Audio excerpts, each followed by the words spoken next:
Hey everybody, welcome to my kitchen. This week we're going to be making watermelon gazpacho.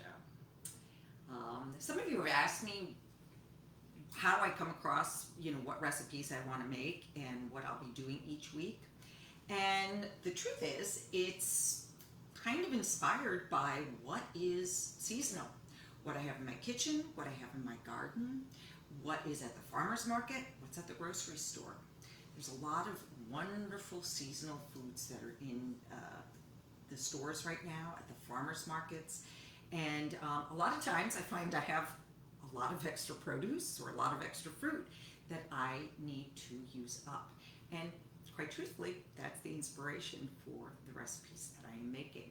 So, as you can well imagine, a lot of these ingredients that we're going to be using today are those things that are now in season. We've got some red peppers, we've got cucumbers, tomatoes. Okay, how many of you guys have a ton of tomatoes out there? Yeah, whether you're growing them or buying them, if you had a farm share, they're giving them to you, right? This is the time for tomatoes right now. Watermelon. It's out there, they're big. Sometimes you kind of don't want to buy a watermelon because you don't know what to do with it. Well, I'm going to give you a reason to get more watermelon. And if you hadn't figured it out before, watermelon, a lot of times people are concerned because of the amount of sugar that is in watermelon. And I will say, yes, the glycemic index, which is the rating of how quickly sugar enters the bloodstream, the glycemic index of watermelon is fairly high. It's probably around in the 70s on a scale from 1 to 100.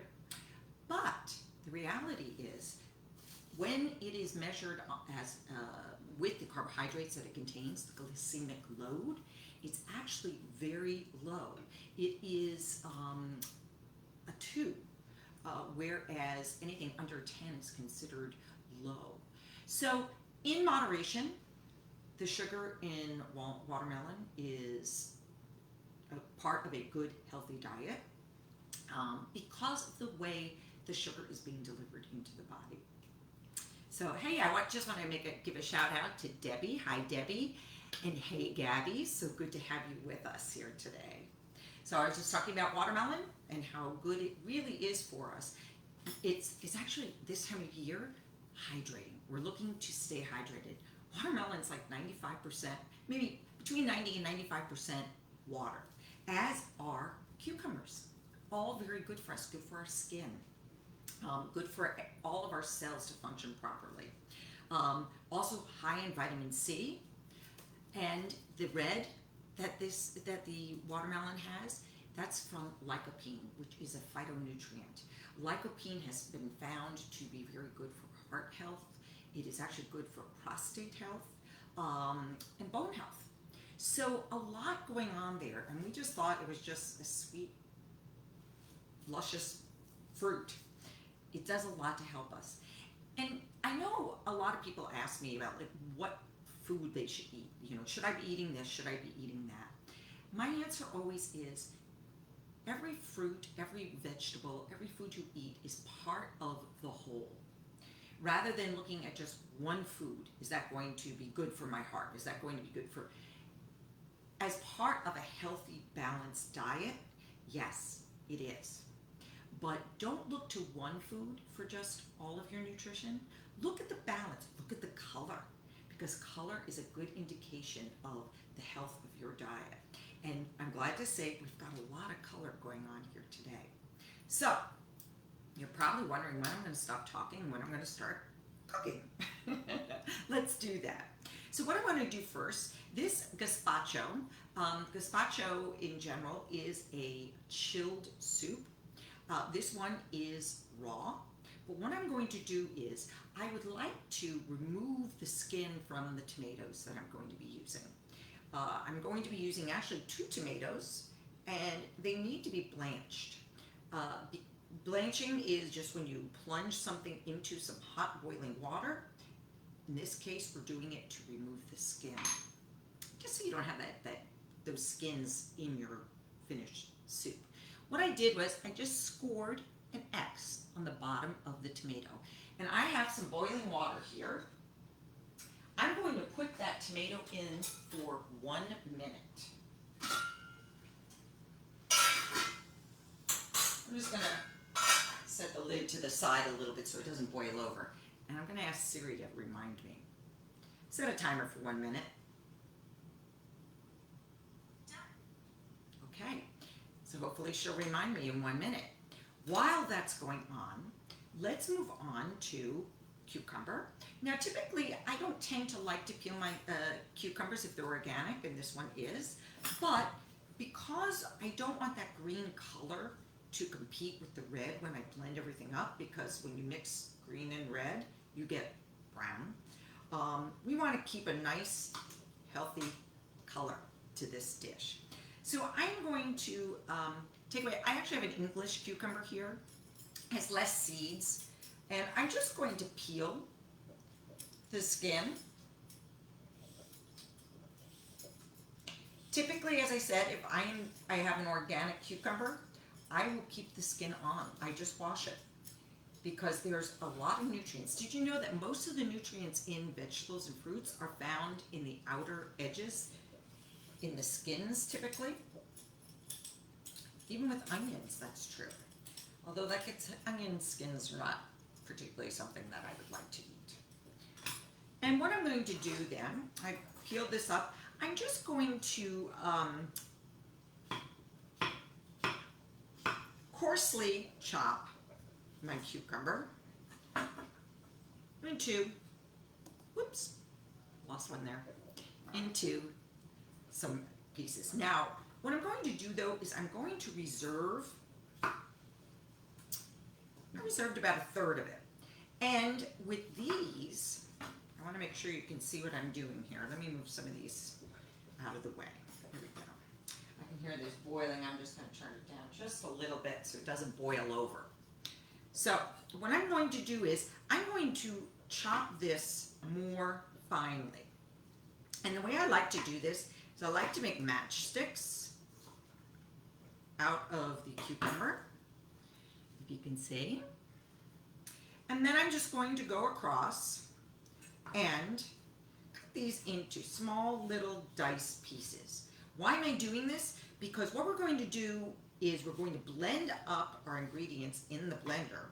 But what I want to do is I want to have some to sprinkle back in because I tend to like a little bit of texture and crunch.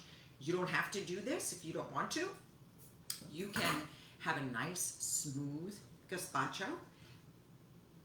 But here are the finely diced pieces. And I'm going to just put that in a smaller bowl over here.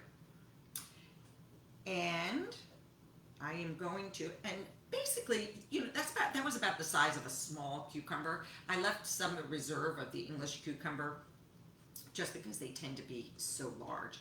And what I'm going to do is I'm going to use a half of a red pepper. And I'm going to do the same thing that I just did with, I removed the seeds. I'm going to do the same thing that I did with the cucumber. I just cut off the tops and bottoms and I'm going to roughly chop those, put them in with the cucumber. And now what I like to do is I'm just going to cut down, again, to make little julienne pieces, if you can see here. And I'm going to then just cut those roughly into some coarser pieces and add that in. I saved a little bit that I am now going to cut into very tiny matchstick size slices. One of these days I'm going to get one of those great cameras so you can see right above me so I don't have to keep showing you. Let me know if you have any questions as I go along, guys, okay? All right. And I am just chopping this up now into a fine dice. And there we have. And again, these will be to add texture back into the dish. Okay. And I'm going to add in 1 shallot. Shallots have a great flavor. kind of a cross between an onion and garlic. I don't know. What do you guys find that too? Is that how you would describe shallot? And what I'm going to do is I'm going to roughly chop that. And I'm not going to reserve quite that much of this shallot because it does tend to have a strong flavor, and I think it would be better blended into the dish.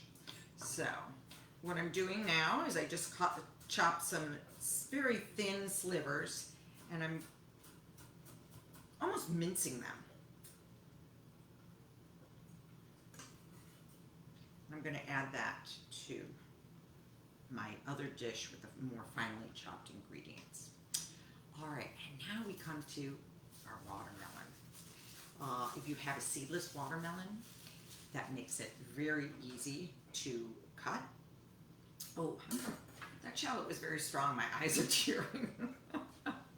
Okay, I'm thinking we're just going to use about a half of this. I weighed this section of the watermelon. It was about 3 pounds. So I'm thinking that this was about 1.5 pounds that I'm going to be using here. And the way I like to dice watermelon is to cut this now into slices, maybe about 1 inch thick. And what I will do is I'm going to go through, I'm going to do this up in the air so you can see me, is just go through, well, you can see all the juices coming out. I don't want to lose those juices here, I'll just do it here. I went through in one direction, and then what I'm going to do is just come through. Now this is not the safest way to do it because usually I'm down on the cutting board. I'll just be very careful as I'm doing this. But what this does then is it just cuts the watermelon. I'm thinking our timer did not go off. So let's take a look at that blanched tomato. All right. What I'm going to do is I'm going to take the tomato now, as you can see, steaming, and plunge it into some ice water. And I just had this bath sitting here, and I'm going to let it go for a minute while I'm chopping up the rest of my watermelon. And I don't know if I'm actually going to reserve any watermelon. Maybe we will. Maybe we'll cut some small pieces of watermelon. Why not, right? Okay.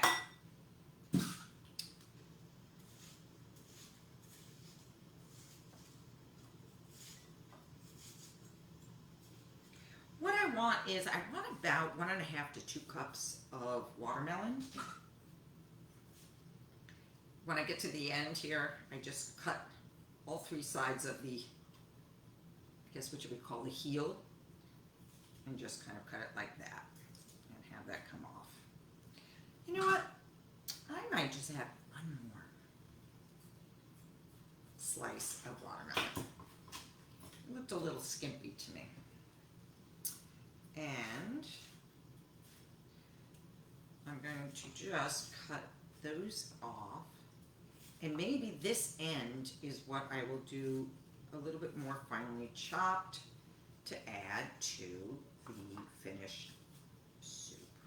There we go. Oh, those were a little bit big too. Well, there we go. Got a nice fine dice there.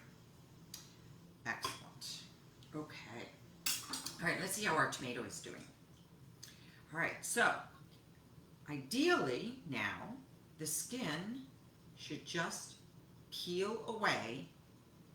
Isn't this great? Sure beats trying to peel a tomato. It's the easiest way to do it.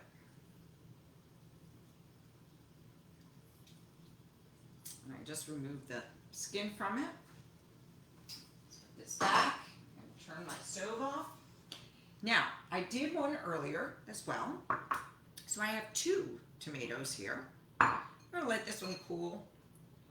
And even leaving it in for a little bit longer than the minute, it's still fine. What I want to do here is I chopped it in half, and aren't these great looking just going to cut the core out, that, you know, that white stem that you usually see. I'm going to use my smaller knife here to do so. All right, and now I'm going to, again, just coarsely chop. I don't want to de-seed it. I want to save as much of those juices and seeds that I can, because that's going to add to the flavor of the dish. All right. Okay. Some of the skin still on there. Boy, it really wants to hold on to the stem here. All right, let me just take that out. There we go. I want to try and get rid of that white, because that tends to be tough. And I don't want to have those white flecks in the finished dish. I think we're going to chop this all up. We don't need to finely chop it for a garnish, as we did with the others. So I hope you can see, you know, the sizes that these chunks are. They're not very small. The idea is just to get them all about the same size, because what we're going to do is we're going to now blend everything up in a blender. You could use a food processor. I am going to use my blender here. As soon as I just clear up some of these juices. Oh my goodness, seems a shame. Oh, I also wanted to mention, if you don't want to bother with blanching and doing the tomatoes, or if you don't have fresh tomatoes that you want to use, canned tomatoes will work as well. And I happen to have this one here, which is called Summer is Inside, Organic Diced Tomatoes. What I did, you know, I was looking at it, and one of the things when you use canned tomatoes is you want to make sure it's BPA free, bisphenol A free. Bisphenol A is an additive that is added to the plastics that coat a can, because tomatoes are acidic. You don't want it touching the metal of the can, because it will take on that metal flavor. But I didn't see that this was BPA free, so I was a little concerned. I ended up, right before the show, just calling the company and asking them, and they told me that they are indeed BPA free. So that made me feel better about having this product. You know, sometimes you pick up a product and you don't read the labels thoroughly, but this was it was good to call and find out. So now I can show you the can. I got it at Costco. Okay, let me bring over my blender. Oh, almost lost a bowl there. Okay, and what we want to do is I want to add in the ingredients. You'll notice I do cook with my hands. I just make sure that I wash my hands before I start. Sorry, runaway tomato. I'm going to just rinse this out. All right. And I'm going to give it a little blend. Let's just blend it up here. And I'll just pulse it.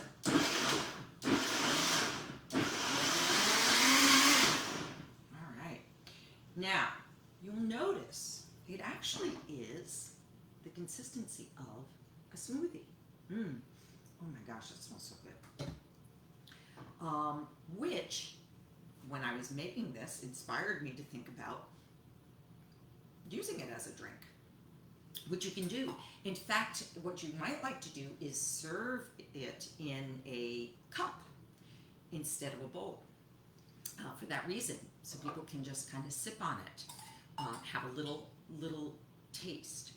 But we're not done with all the ingredients yet, so let's get all of our ingredients in.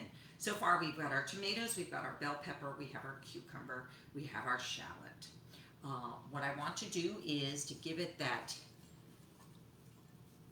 little zing is to add in a couple of sprigs of cilantro.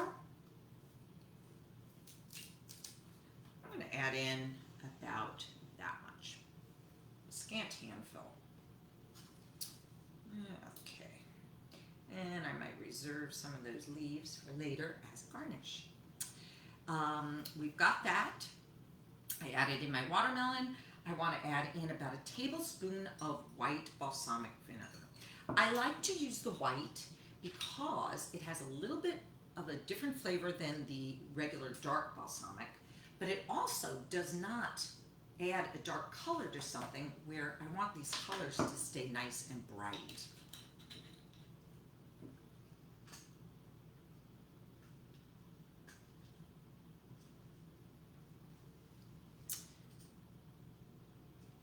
All right, just checking my list here. Okay, so I've added my balsamic. I want to add in about, I would say about 1 to 2 tablespoons of olive oil. Go. I'm going to add in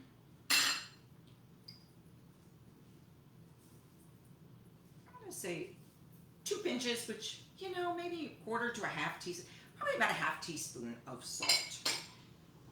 Because we do want to bring out those flavors. And I'm going to give a generous grating of black pepper. All right. And let's just top this off.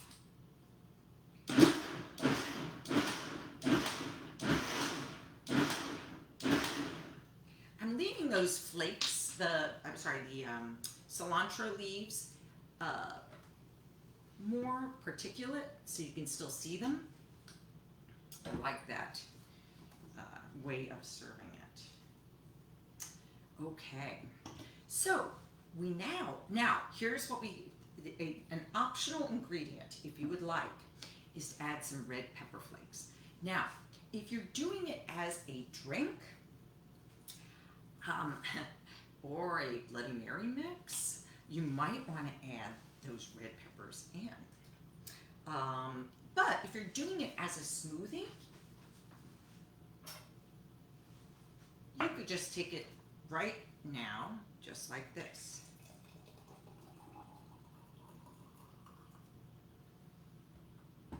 Now this makes a great morning drink if you would like. You can garnish it if you wish with a little bit of that cilantro. If you want a little presentation, you could add a couple cucumber pieces and some red pepper, and you have your little drink here.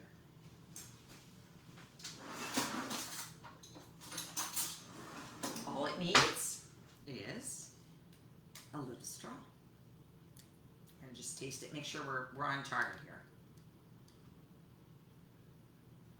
Well, they're so good. What is so nice about this is the watermelon adds a sweetness that you're not used to, but it's so rich. It balances so nicely with that tomato. You have that little bit of cilantro in there, a little bit of the shallot. Oh, yum. It even gets better as it chills in the refrigerator. So what I would suggest is not drinking this right away or serving it right away, but allow it to chill for a little while in the refrigerator. So let's say though, you want to make it into a soup. Let's add in some of those red pepper flakes. I'm just going to add in, I'm not a big hot food person, so I am just adding maybe about 1/8 of a teaspoon in, and I'm just going to give it a little mix.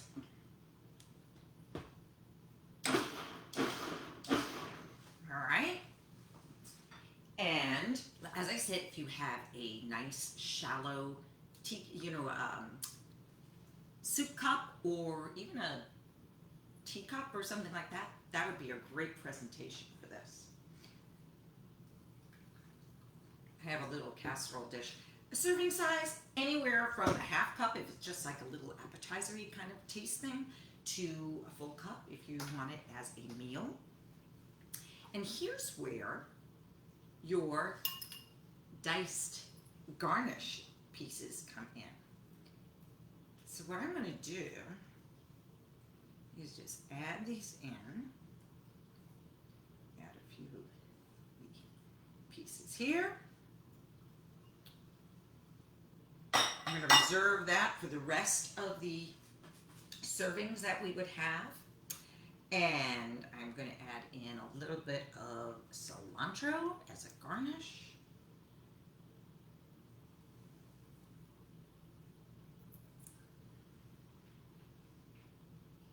What I also have is some chives from my garden, which add a nice dark green, similar to the cilantro. So I'm just going to get a little chop here and add that in. Now, another wonderful addition to this is avocado. So if you'd like to chop up a little bit of avocado as a garnish, a topping, that is wonderful too. Okay, and there you have it. I'm going to come around so you can see this up close.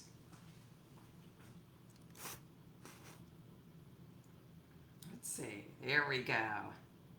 Our finished dish. Yum. Let's see if we can get... All right. So,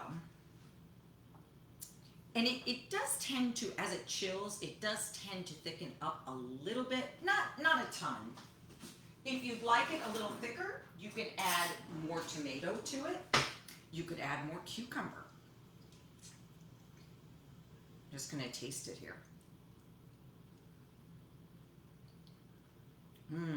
Oh, it's fun with the little red pepper flakes in it. Gives it a little bit of bite to it. Now, what I was saying earlier is you can make it into a smoothie. You can make it into a gazpacho, a nice cool soup. But if you want to add a little vodka to your smoothie, all of a sudden you have a very healthy, hearty cocktail. So, I hope you try this dish. Let me know what you think. It's something a little bit different on that traditional gazpacho that you normally have. And it makes good use of all of these summer vegetables. So, until next week, I hope you're doing well. Stay well, eat well, and I will be back with more healthy recipes for you to try. Take a look at my website, eveyschweig.com, for more recipes. And if you're looking for additional ways to eat healthy and keep sugar cravings at bay, we are doing my colleague Mary Ellen Zung and I are doing a 10-day sugar cleanse that starts September 8th. Just IM me or send me an email requesting to be part of the group. It's a free program and you'll be in. We'll talk to you soon. Hope to see you. Bye-bye now.